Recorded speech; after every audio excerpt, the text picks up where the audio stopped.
আসসালামু আলাইকুম ওয়া রাহমাতুল্লাহি তাআলা ওয়া বারাকাতুহু। রমজানের শেষ দশক, যার ভিতরে লুকিয়ে আছে হাজার মাসের চেয়েও শ্রেষ্ঠ এবং উত্তম একটি রাত, যার নাম শবে কদর। কিন্তু প্রশ্ন হলো, আমরা কিভাবে নিশ্চিত হব যে সেই মহামূল্যবান রাতটি আমরা হারাবো না? আর কিভাবে এই দশকে দুনিয়ার ব্যস্ততা থেকে নিজেকে সরিয়ে আল্লাহ তাআলার দরবারে নিজেকে পুরোপুরি সঁপে দিতে পারি? এর উত্তর হলো এতেকাফ।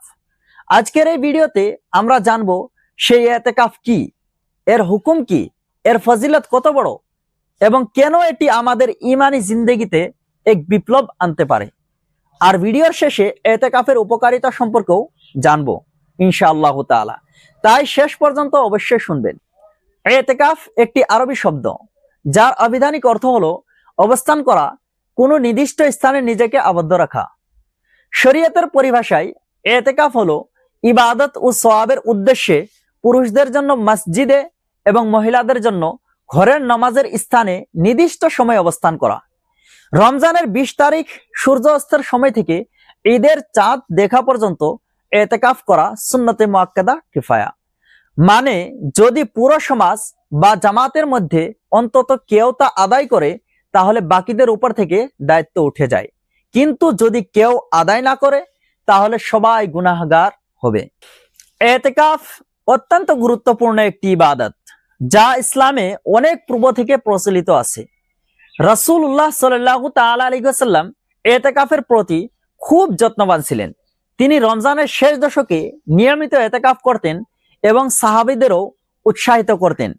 হাদিসে এসেছে, আন আয়েশা রাদিয়াল্লাহু তাআলা আনহা জাওজিন নবী সাল্লাল্লাহু তাআলা আলাইহি ওয়াসাল্লাম আন্নান নবী সাল্লাল্লাহু তাআলা আলাইহি ওয়াসাল্লাম কানা ইয়াতাকিফুল আশরাল আওয়াখিরা মিন রমাদান হাত্তা তাওয়াফাহুল্লাহ।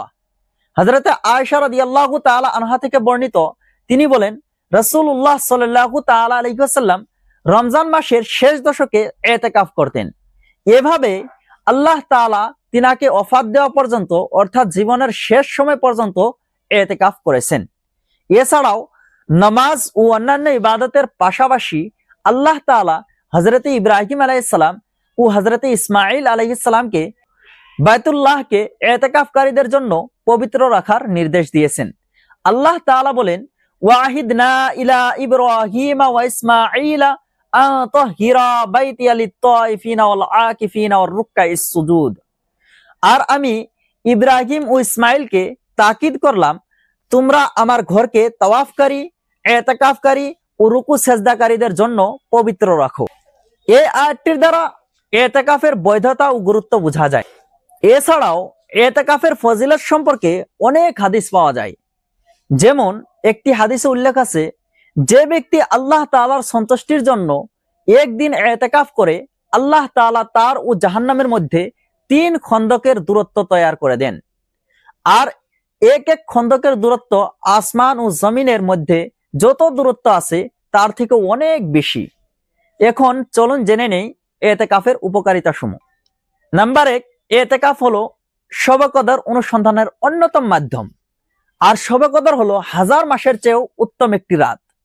তাই ইতিকাফের মাধ্যমে নিশ্চিতভাবে এই রাতটা আমরা পেতে পারি এবং অনেক সওয়াব অর্জন করতে পারি। নাম্বার 2, ইতিকাফ করলে 24 ঘন্টা ইবাদত হিসাবে গণ্য করা হয়, যদিও কোনো আমল না করা হয়। নাম্বার 3, ইতিকাফ হলো পাপ থেকে বেঁচে থাকার সহজ উপায়।